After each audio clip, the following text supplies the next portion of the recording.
Assalamualaikum warahmatullahi wabarakatuh. Bertemu lagi dengan saya Peternak Google.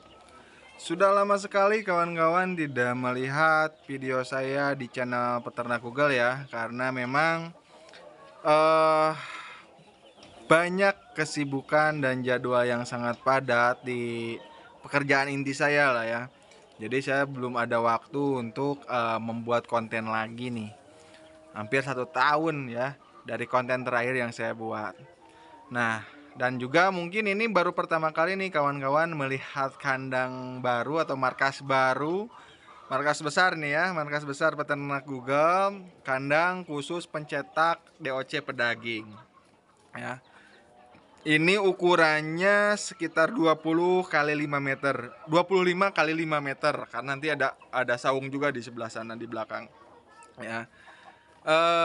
Di sini ada 20 plong untuk indukan ya, yang memang belum semuanya produksi ya. Nanti kita akan lihat isi-isi kandangnya seperti apa.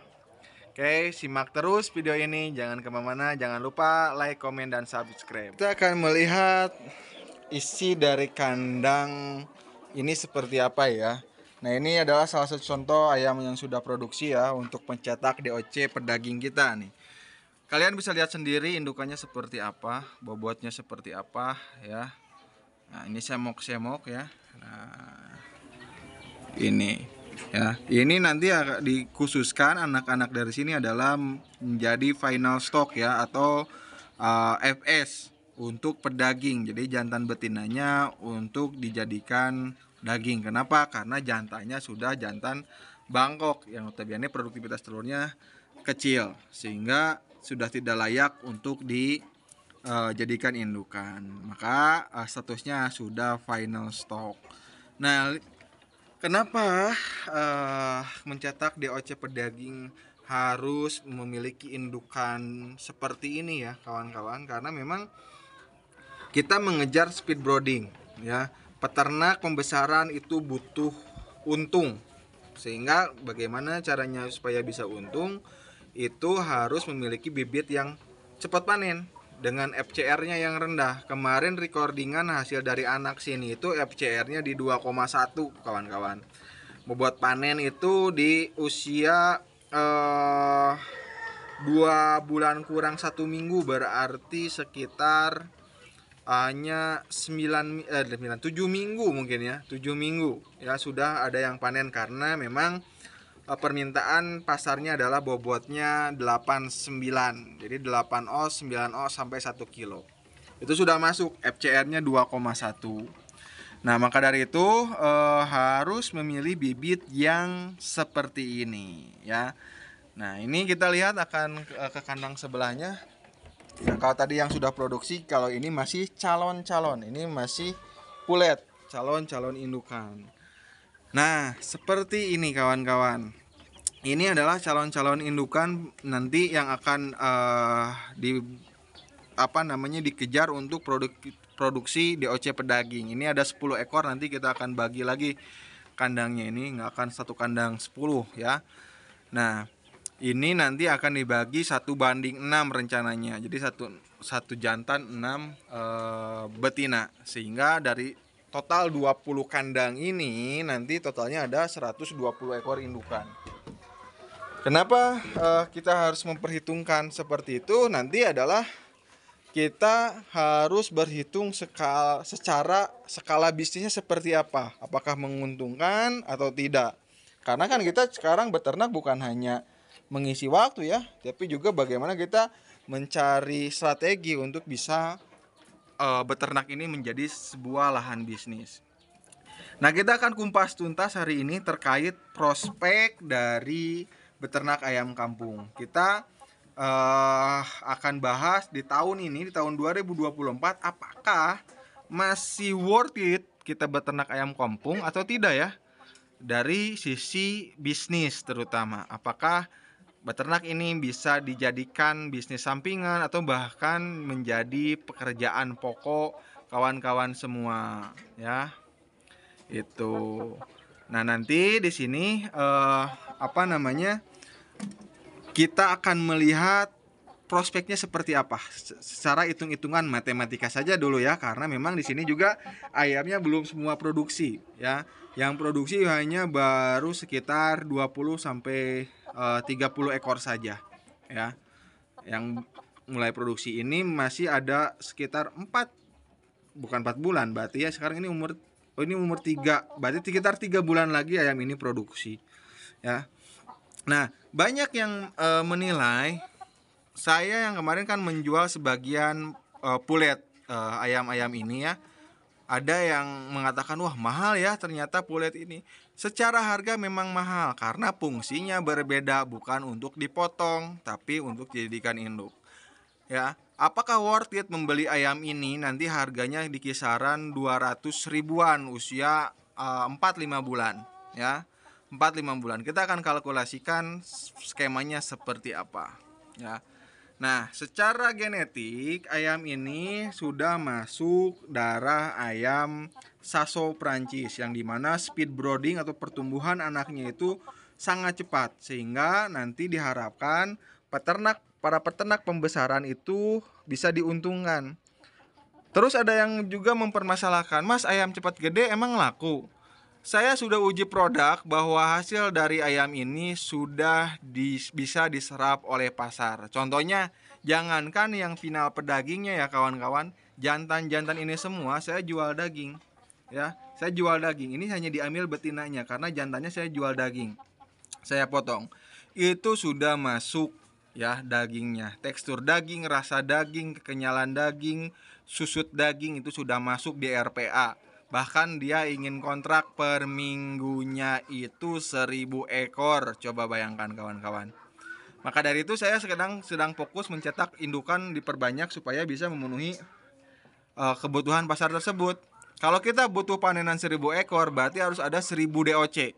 Kalau kita butuh 1000 DOC per minggu, butuh berapa indukan untuk bisa memproduksi DOC per minggu 1000 ekor. Kita akan kalkulasikan ya bagaimana prospeknya untuk mencetak DOC pedaging ini. Kita akan bahas sekarang dari sisi bisnisnya. Kita di kandang ini targetnya adalah memiliki 120 ekor betina dan 20 ekor jantan untuk memijahnya. Dari sisi modal kita buat 120 ekor betina itu dengan harga 250.000 per ekor ya, dan jantannya 300.000 per ekor. Totalnya itu adalah kita butuh modal membeli indukan dan jantan itu seharga 36 juta ya. 30 juta untuk betina dan 6 juta untuk jantan ya. Dari 120 indukan tersebut kita harus memiliki kapasitas mesin tetas ya. Minimalnya itu kapasitas 2000. Harganya 20 juta. Jadi kita perlu modal indukan betina, indukan jantan dan mesin tetas itu 56 juta. Apakah bisa balik modal kita mengeluarkan 56 juta? Kita akan coba rinci bagaimana kita bisa mencapai break even point-nya dari sisi bisnis ya. Yang pertama adalah kita tidak muluk-muluk dari 120 indukan, karena kita 250.000 itu udah belajar nelur ya, berarti sudah siap produksi. Jadi tidak perlu pakan untuk menunggu sampai ayam itu produksi. Kita berasumsi bahwa ayam tersebut memiliki standar henday-nya itu di angka 70% saja. Gak muluk 70%. Kalaupun 90% bahkan 80%, anggapannya itu hanya bonus. Ya, kita hitung 70% henday-nya ya.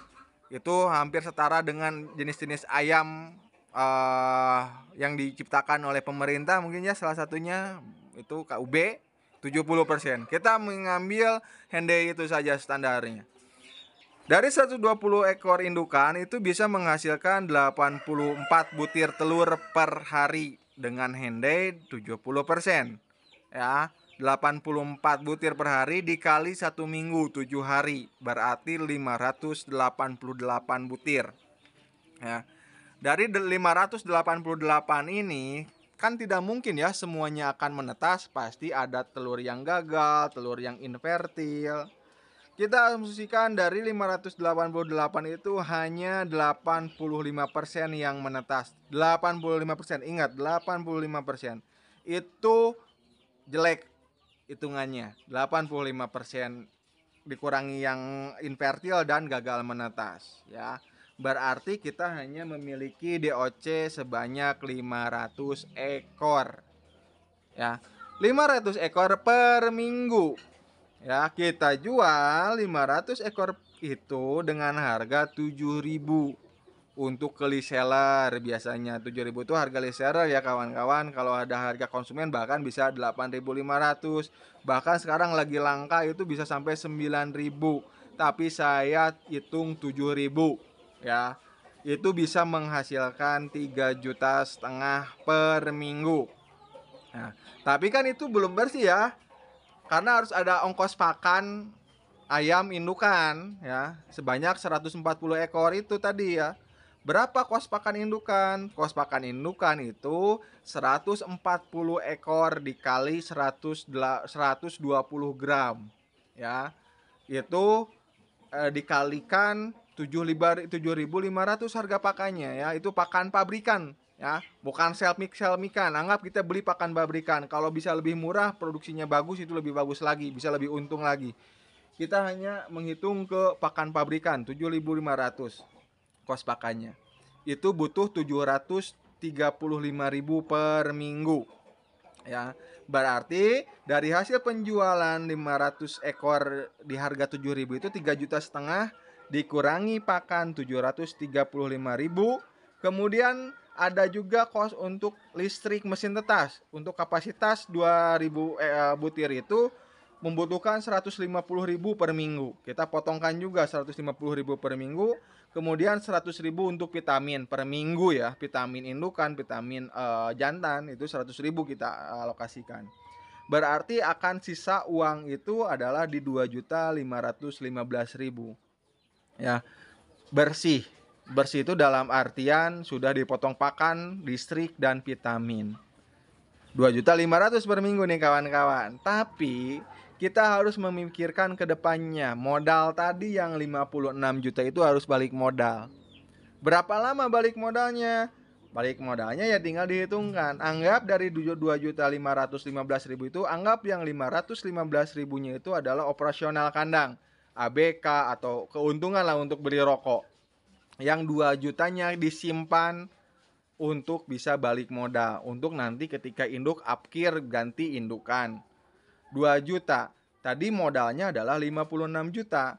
Butuh waktu berapa lama sih ya supaya kita bisa balik modal?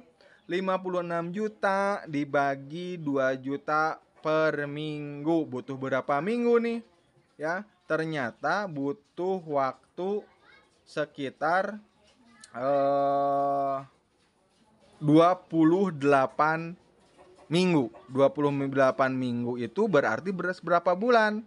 Ya, 28 bagi 4 itu 7. Berarti hanya butuh waktu 7 bulan dengan handai 70% dan daya data 85%, kita sudah bisa membalikan modal yang 56 juta.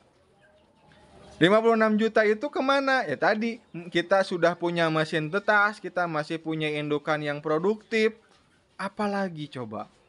Tinggal tambahin kandang untuk nambah jadi lebih dari 120 indukan. Ya, karena 120 indukan itu hanya bisa memasok 500 DOC saja per minggu. Kalau saya targetnya 1.000, berarti butuh kandang yang sama dan mesin tetas yang sama, sehingga saya bisa mendapatkan 2 kandang dengan kapasitas 240 dan juga mesin tetas kapasitas 4.000 ke depannya ya. Dengan jangka waktu 7 bulan ke depan. Ayam apkir sampai umur berapa? Ayam apkir umur bisa sampai 2 tahun tergantung rawatan. Pasti nanti ada fase bertelurnya turun, tetapi di ayam kampung ini nggak akan lama. Pasca molting pertama itu akan cepat lagi bertelur, bisa sampai 2 tahun. Ini bukti nyata teman-teman mitra saya, sudah ada yang hampir 2 tahun ayamnya masih produksinya masih masuk di angka 60-70%. Masih worth it untuk dipertahankan. Ya. Jadi ketika beli indukan harga 250.000 itu ya enggak mahal. Kalau kita jelas tujuan beternaknya arahnya kemana. Ya, kalau kita tujuannya beternaknya untuk mencetak DOC pedaging, pasarnya sudah ada, sudah jelas, kontrak harganya sudah ada, tiap minggu keluar, nggak repot dan mudah dihitungnya. Saya bisa balik modal itu dalam jangka waktu 7 bulan. Ya, ini aja sekarang belum dihitungkan biaya produksi, ini sudah ada yang uang rokok dan operasional kandang. Pakan udah aman. Memang belum belum ada untuk nabung lah, karena memang belum produksi semuanya ya. Karena kenapa di ayam di saya umurnya berbeda-beda, supaya upkirnya nggak bareng, upkirnya bisa bertahap. Jadi beli nanti regenerasi indukan nggak terlalu banyak ya. Jangan kayak ayam petelur mungkin 3.000 ekor itu umurnya sama semua. Upkir 3.000 masuk 3.000. Itu akan repot, modalnya akan cukup besar. Kalau kita sistemnya nanti per siklus, itu akan lebih memudahkan kita untuk regenerasi indukan. Tinggal ditandai saja umur ayam yang mana yang paling tua gitu ya. Itu. Jadi hanya butuh waktu 7 bulan untuk bisa membalikan modal 56 juta tadi, dengan estimasi kita masih punya sisa per minggu 515.000 untuk operasional. Masih menganggap mahal, masih beternak itu rugi kalau tidak tahu tujuannya ke arah mana ya. Oke, itu salah satu prospek bisnis di ternak ayam kampung ini. Oke.